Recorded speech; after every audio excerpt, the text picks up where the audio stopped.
പ്രിയ, ഇത് കണ്ടില്ലേ, ഇതുപോലെ റിപ്പോർട്ട് തയ്യാറാക്കണം. എന്ത് സംശയമില്ലെങ്കിൽ പ്രിയക്കിനോട് ചോദിക്കാം. ഓക്കെ?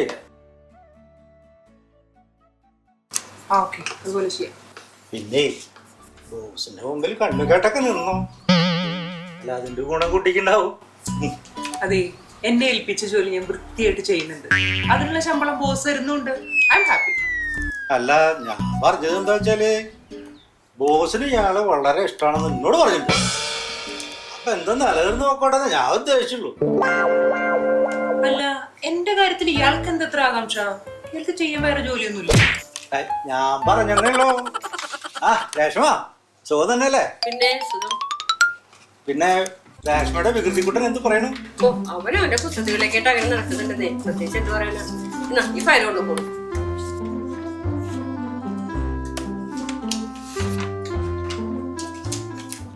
ചേച്ചി കേട്ടില്ലേ അയാൾ എന്തൊക്കെയാ പറഞ്ഞു പോയത്? ഞാൻ കേട്ടു. അയാളൊരു വാപ്പോയ കോടാലിയാ. നീ അതൊന്നും കാര്യാക്കണ്ട. അതൊക്കെ പോട്ടെ, എന്തായി ഗവൺമെന്റ് ദുബായിലേക്കുള്ള വരവ്? ആ വിസിറ്റിംഗ് വിസയ്ക്ക് നോക്കുന്നുണ്ട് ചേച്ചി. പക്ഷെ പൈസയുടെ ചെറിയ ബുദ്ധിമുട്ട് കാരണം ആകെ വിഷമത്തില്ല. വിഷമിക്കട്ടെ പ്രിയ, എല്ലാം ശരിയാവും. എന്താ കിഷോറെ, അണ്ടി പോയ അണ്ണാന്റെ പോലെ പ്രിയനെ വളച്ചിട്ട് വളയണില്ലല്ലേ? ഞാന് കുട്ടിയെ വളയ്ക്കാൻ വേണ്ടി പോയതൊന്നല്ല. എന്റെ കിഷോറെ, അത്ര പെട്ടെന്ന് വളച്ചാ വളരണ കൂട്ടത്തിലൊന്നല്ല പെൺകുട്ടി. തന്റെ അഭ്യാസം അവിടെ നടക്കില്ല കേട്ടോ. നമ്മുടെ ബോസിന് ആ കുട്ടിയെ നല്ല ഇഷ്ടമാണ്. നിങ്ങൾക്കറിയാവുന്ന കാര്യം തന്നെയല്ലേ? ആ, എന്തോ ഒരു സ്പെല്ലിംഗ് മിസ്റ്റേക്ക് ഉള്ളതായിട്ട് എനിക്കും തോന്നിയിട്ടുണ്ട്. ആ, അപ്പൊ ഞാൻ പറയായിരുന്നു നമ്മുടെ ബോസിനെ എന്നും സന്തോഷിപ്പിച്ച് നിർത്തിക്കോന്നു. ഒന്നുമില്ല. അത് കൊള്ളാം. നമ്മുടെ ബോസിന് ഈ വയസ്സാം കാലത്ത് എന്തിന്റെ സൂക്കേടാ? എടോ, ഈ കാര്യത്തില് വയസ്സും പ്രായം ഒരു പ്രശ്നമല്ല. ചിലർക്ക് വയസ്സാം കാലത്താണ് ഇത്തരം സൂക്കേട് കൂടാന്ന് പറയുന്നത് കേട്ടിട്ടില്ലേ? അത് ശരിയാണ്. നമ്മുടെ കാപ്പിപ്പിടി അച്ഛന്റെ ധ്യാന പ്രസംഗത്തിലേ അച്ഛൻ സംസാരിക്കാൻ കേട്ടിട്ടുണ്ട്. അച്ഛന്റെ വീഡിയോ അടയ്ക്കാൻ ഞാൻ കാണാറുണ്ട്. അതന്നെ, വെറുതെ അല്ല നമ്മുടെ ബോസ് ഈ പെൺകുട്ടീനെ വളയ്ക്കാൻ നോക്കണതല്ലേ. പോരാത്തതിന് ഇയാളുടെ വക സ്ക്രൂ എടുക്കലുണ്ടല്ലോ. ഇയാൾ ഒരുത്തനാണ് നമ്മുടെ ബോസിനെ കുറഞ്ഞു കളിപ്പിക്കുന്നത്. എന്തിനാണ് വെറുതെ? അങ്ങനെയൊന്നുമില്ല. വെറുതെ നമ്മുടെ ബോസ് ഇങ്ങനെയൊന്നും ആയിരുന്നില്ലല്ലോ. ഈ കുട്ടിയുടെ വന്നതിന് ശേഷം പുള്ളി ഇങ്ങനെ മാറി തുടങ്ങിയിട്ടുള്ളത് നിങ്ങൾ ശ്രദ്ധിച്ചോ? എന്നോട് പലപ്പോഴും പറഞ്ഞിട്ടുണ്ട് ആ കുട്ടിക്ക് ഇവിടെ ഒന്നിന്റെയും കുറവുണ്ടാവരുത്. അവളുടെ നല്ല സമയം, അത്യാവശ്യം നല്ല സാലറി, താമസിക്കാൻ ഒരു ഫ്ലാറ്റ്, അതിൽ തന്നെ ഒരു സ്പെല്ലിംഗ് മിസ്റ്റേക്ക് ഇല്ലേ? എനിക്ക് മനസ്സിലാവാത്തത്, കല്യാണം കഴിയാത്ത ഈ കുട്ടിക്ക് ഒറ്റയ്ക്ക് താമസിക്കാൻ ഒരു ഫ്ലാറ്റ്, അതും കൂടെ ആരും താമസിക്കാൻ പാടില്ല അത്ര. അത് പിന്നെ ചെലവാക്കുന്ന കാശ് മുതലാക്കേണ്ട കളിയാണ്. പോരാത്തതിന് ബോസ് ഇടയ്ക്കിടയ്ക്ക് കാറില് വീട്ടില് കൊണ്ടുപോയാക്കലും. അദ്ദേഹത്തിന്റെ ഭാര്യ നല്ല സ്നേഹമുള്ള സ്ത്രീയാണെന്നാണല്ലോ കേട്ടിരിക്കണേ, അല്ലേ? അതിനെന്റെ ഗോപാലെ, 4 കാശ് കയ്യിലുണ്ടാവുമ്പോള് ഒരു ചേഞ്ച് വേണമെന്ന് ആഗ്രഹിക്കാത്ത ആരുള്ളത് ഗോപാലും ആഗ്രഹിക്കില്ല. എന്റെ ഗോപാല, യോഗം വേണം, അസൂയപ്പെട്ടൊന്നും കാര്യമില്ല.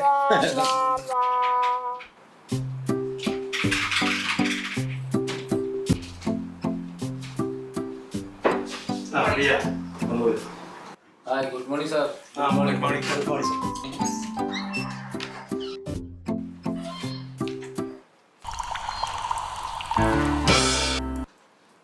എന്താണ് രേഷ്മ, ഈയിടെയായിട്ട് നമ്മുടെ ബോസ് ഫ്രീ ആയിട്ട് കുറെ ചർച്ചകളിലൊക്കെ ഏർപ്പെടുന്നുണ്ടല്ലോ. ബിസിനസ് ചർച്ചകൾ തന്നെ ആയിരിക്കും അല്ലേ? വേറെ എന്ത് ചർച്ച ചെയ്യാനാ? എക്സ്പോർട്ട് ഇമ്പോർട്ട് കാര്യങ്ങളൊക്കെ നോക്കുന്ന ഫ്രീയാണ്. അപ്പൊ അതിന്റെ ഡോക്യുമെന്റേഷൻ കാര്യങ്ങളൊക്കെ സംസാരിക്കായിരിക്കും. അതിന് ഡോർ അടച്ചിട്ട് തന്നെ വേണോ ഈ ചർച്ച? കോൺഫിഡൻഷ്യൽ ആയ കാര്യങ്ങൾ സംസാരിക്കുമ്പോ ആരെങ്കിലും ഡോറൊക്കെ തുറന്നിട്ട് സംസാരിക്കൂ. അതെ, ഞാൻ ഈ ഫയൽ ഏൽപ്പിക്കാൻ വന്നതാ. നിങ്ങൾക്കൊന്നും വേറെ ഒരു പണിയില്ലേ?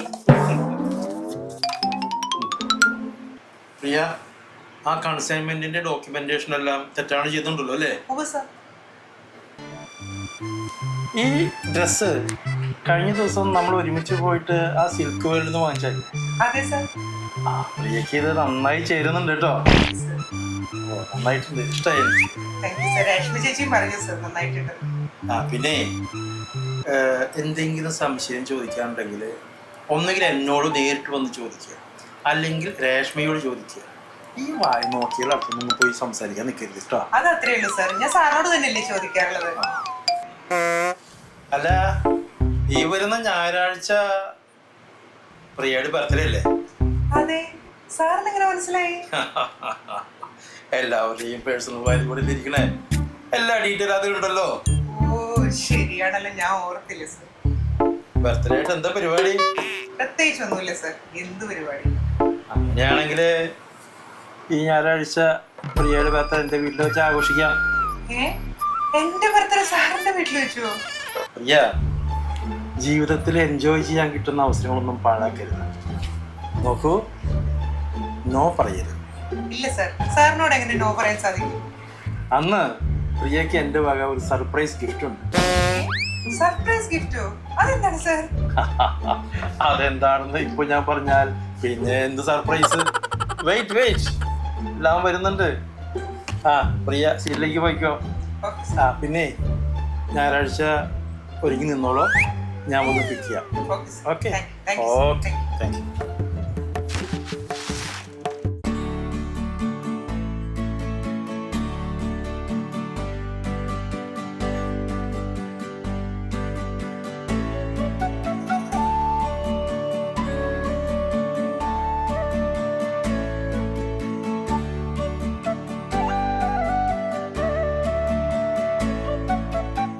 അവിടെ ചെന്നിട്ട് മിണ്ടാതെയൊക്കെ ഇരുന്നോളൂ. നിന്റെ വികൃതരെ നടപ്പോയി കാണിക്കരുത് കേട്ടാ. നിറച്ച ആൾക്കാരുള്ള സ്ഥലമാണ് ഇവിടെയൊക്കെ. അത് കാശ്മീർ ഫാമിലി ആയിരിക്കും.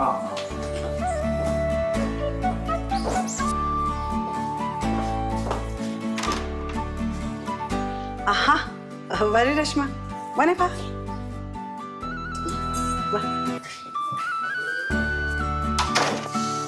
വരാൻ കുറച്ച് ലേറ്റ് ആയിട്ട് പ്രിയ. Happy birthday.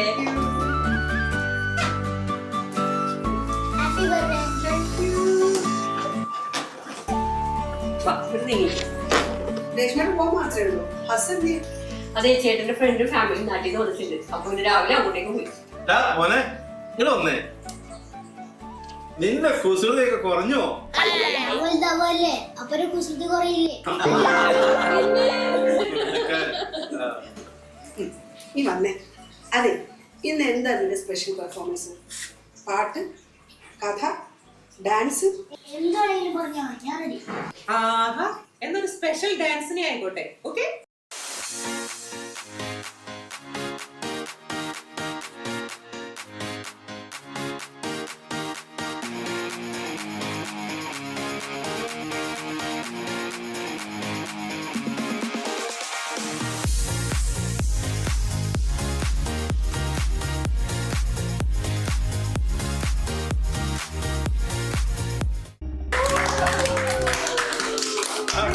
അടിപൊളി, നന്നായിട്ടുണ്ട് കേട്ടാ. Super super super super. നന്നായിട്ടുണ്ടേ. കലക്കിയതോ? അടിപൊളി. ആ, ഇനി മോനെ അവിടെ ഇരിക്കും. വാ, ഇവിടെ ഇരിക്ക്.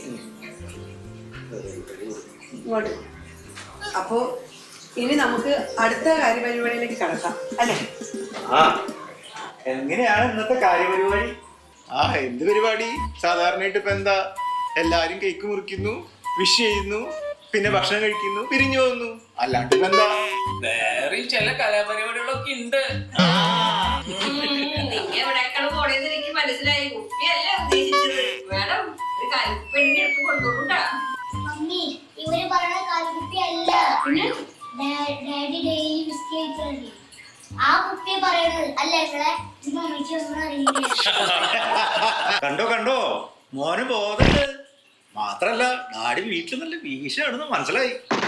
ഈശ്വരാ, ഈ ചെക്കൻ മനുഷ്യന് നാണം കെടുത്തി കൊല്ലുന്നല്ലോ.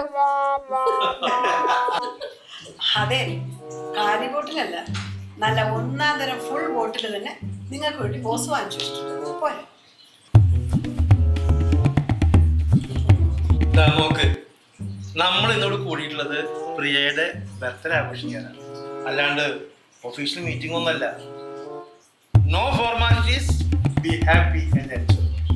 മേഡം, കുപ്പിയൊക്കെ അവസാനം കൊടുത്താൽ മതി കേട്ടോ. അല്ലെങ്കിൽ ഇത് ഇവര് ഫുൾ ഫിറ്റായി വാള് വെച്ച് മേഡത്തിന് തന്നെ പണിയാവും. അതൊക്കെ അത്ര തന്നെ ഉള്ളൂ. കേക്ക് റെഡി ആയിട്ടുണ്ട്.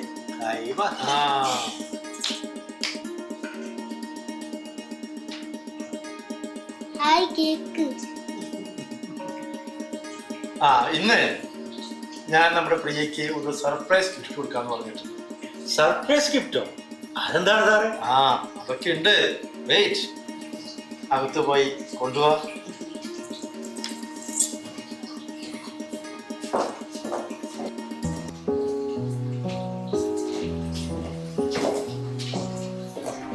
ഗോഡ്വിൻ, നീ ഇവിടെ? ഇത് പ്രിയക്ക് അറിയാവുന്ന ആളാണോ? പിന്നെ പ്രിയയുടെ ബോയ്ഫ്രണ്ടിന്റെ പ്രിയ അറിയാണ്ട് പിന്നെ വേറെ ആരറിയാനാ? ഇതാണോ ബോസ് പറഞ്ഞ സ്പെഷ്യൽ ഗിഫ്റ്റ്? ഒന്നും മനസ്സിലാവുന്നില്ലല്ലോ. അതെ, ഇത് തന്നെയാണ് സർപ്രൈസ് ഗിഫ്റ്റ്. ഇനി ബാക്കിയുള്ളത് ഗോഡ്വിൻ പറയും.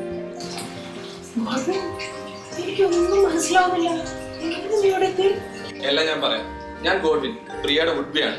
മമ്മി ഈ മുദ്രയുടെ ചെന്നാണ്. അഗ്നി, ഈ അങ്കിള് കല്യാണം കഴിക്കാൻ പോകുന്ന ആളാണ് ആന്റി. അതാണ് കുട്ടിന്ന് പറയുന്നത്. പിന്നെ ഇല്ലാതിരിക്കും അതൊന്ന് പറഞ്ഞോട്ടെ. ഈ ബോസാണ് എനിക്ക് വിസ എടുത്ത് എന്നെയും കൊണ്ടുവന്നത്. പ്രിയ എടുത്ത് പറയണ്ടെന്ന് പറഞ്ഞുകൊണ്ടാണ് ഞാൻ പറയാതിരുന്നത്. അതെ അതെ അതെ, ഞാൻ തന്നെയാണ് ഗോഡ്വിനോട് പറഞ്ഞത് ഇതൊരു സർപ്രൈസ് ആയി വെക്കും. ഇപ്പൊ നിങ്ങളൊക്കെ വിചാരിക്കുന്നുണ്ടായിരിക്കും ബോസ് എന്തിനാ ഇങ്ങനെ ഒരു കാര്യം ചെയ്തതെന്ന്. അതിനൊരു കാരണമുണ്ട്. പ്രിയയെ ഞാൻ ഇന്റർവ്യൂ ചെയ്യുന്ന സമയത്ത്, അതായത് പ്രിയയെ ഞാൻ ആദ്യമായി കാണുന്ന സമയത്ത് എൻ്റെ മനസ്സൊന്ന് തെറ്റി. കാരണം വർഷങ്ങൾക്ക് മുമ്പ് എനിക്ക് നഷ്ടപ്പെട്ട എൻ്റെ ഏക മകളുടെ മുഖമാണ് ഞാൻ പ്രിയയിൽ കണ്ടത്. അത് ശരി. അപ്പൊ ഇതിന്റെ ഇടയിൽ ഇങ്ങനെ ചില നാടകങ്ങളൊക്കെ ഉണ്ടായിരുന്നു അല്ലേ? ഓ, അപ്പൊ രേഷ്മയ്ക്കും ഇതിനെ കുറിച്ച് അറിയായിരുന്നു അല്ലേ? എല്ലാ കാര്യങ്ങളും എല്ലാവരോടും തുറന്നു പറയാൻ പറ്റില്ലല്ലോ. മറച്ചു വെക്കേണ്ട കാര്യങ്ങൾ എപ്പോഴും മറച്ചു വെക്കുക തന്നെ വേണം. സാധാരണ പെണ്ണുങ്ങൾക്ക് രഹസ്യങ്ങളൊന്നും ഒളിപ്പിച്ചു വെക്കാൻ കഴിയില്ല എന്നാ പറയാറ്. പക്ഷെ ഈ കാര്യത്തിൽ ഞാൻ രേഷ്മയോട് സമ്മതിച്ചു തന്നു. ഇതിനിടയിൽ നിങ്ങൾ ആരും അറിയാത്തൊരു കാര്യം നടന്നിരുന്നു. ബോസ് ഒരു ദിവസം കിഷോറിനെ വിളിച്ചിട്ട് പറഞ്ഞു പ്രിയയുടെ കാര്യത്തിൽ ഒരു പ്രത്യേക ശ്രദ്ധ വേണമെന്ന്. കിഷോർ എന്ത് കരുതി? ബോസിന് പ്രിയയോട് പ്രേമാണെന്ന്. ബോസ് വിചാരിച്ചു അതങ്ങനെ തന്നെ ആയിക്കോട്ടെ എന്ന്. അത് ശരി, അതാണ് നമ്മുടെ പ്രിയക്ക് ബോസ് നല്ല സാലറിയും വീടും സർവ്വ സൗകര്യങ്ങളും ചെയ്തു കൊടുത്തിരിക്കുന്നത് അല്ലേ? ഇപ്പൊ കാര്യം പിടികിട്ടി. മനസ്സുകൊണ്ട് ഞങ്ങള് പ്രിയയെ സ്വന്തം മകളായിട്ട് ഏറ്റെടുത്തിരുന്നു. പ്രിയയുടെ അനുവാദം പോലും ചോദിക്കാതെ. നിക്ക് ഇതുവരെ ഓക്കെ. പക്ഷെ ഈ ഗോഡ്വിൻ എങ്ങനെ ഈ കഥയിൽ എത്തി എന്നുള്ളത് എനിക്ക് ഇപ്പോഴും മനസ്സിലാവുന്നില്ല. അത് പ്രിയക്കൊരു അഫയർ ഉണ്ടെന്ന് പ്രിയ തന്നെ എന്നോട് പറഞ്ഞിരുന്നു. ഞാനത് സാറിനെയും മാഡത്തിനെയും ബോധിപ്പിച്ചു. അന്ന് മുതൽ ഞങ്ങൾ ഗോഡ്വിനുമായി കമ്മ്യൂണിക്കേഷൻ തുടങ്ങി. ഞങ്ങളുടെ കമ്മ്യൂണിക്കേഷൻ പ്രിയ അടക്കം ആരും അറിയുന്ന സാറും പാടും എൻ്റെ അടുത്ത് പറഞ്ഞിരുന്നു. പിന്നെ സാറിനെ പറ്റി നല്ലത് മാത്രമേ പ്രിയ എൻ്റെ അടുത്ത് പറഞ്ഞിട്ടുള്ളൂ. എന്നാലും കൊച്ചു കള്ള, ഈ നിമിഷം വരെ എന്നോടൊരു വാക്ക് പോലും ഇതിനെ കുറിച്ച് പറഞ്ഞില്ലല്ലോ. സമ്മതിച്ചു. കോൺഫിഡൻഷ്യൽ കാര്യങ്ങൾ എന്നും കോൺഫിഡൻഷ്യൽ ആയിട്ട് തന്നെ ഇരിക്കുന്നത് അല്ലേ സാറേ? യെസ്, അതാണ് ശരി. ഗോഡ്വിൻ്റെ ഈ ക്വാളിറ്റി ഞങ്ങൾക്ക് ഇഷ്ടപ്പെട്ടു. അതുകൊണ്ട് നമ്മുടെ സ്ഥാപനത്തിലെ പുതിയ മാനേജരായി ഗോഡ്വിൻ വെക്കാൻ ഞങ്ങൾ തീരുമാനിച്ചു. ഇപ്പൊ പറഞ്ഞ കാര്യം, അതായത് ഗോഡ്വിനെ മാനേജറാക്കി വെക്കുന്ന കാര്യം ഞങ്ങൾക്ക് രണ്ടുപേർക്ക് മാത്രമേ അറിയൂ. അത് രേഷ്മയ്ക്ക് പോലും അറിയില്ല.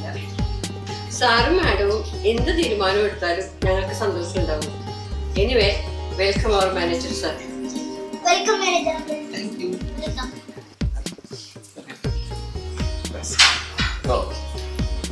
മമ്മി ഒരു സ്വീറ്റ് സ്റ്റോറി.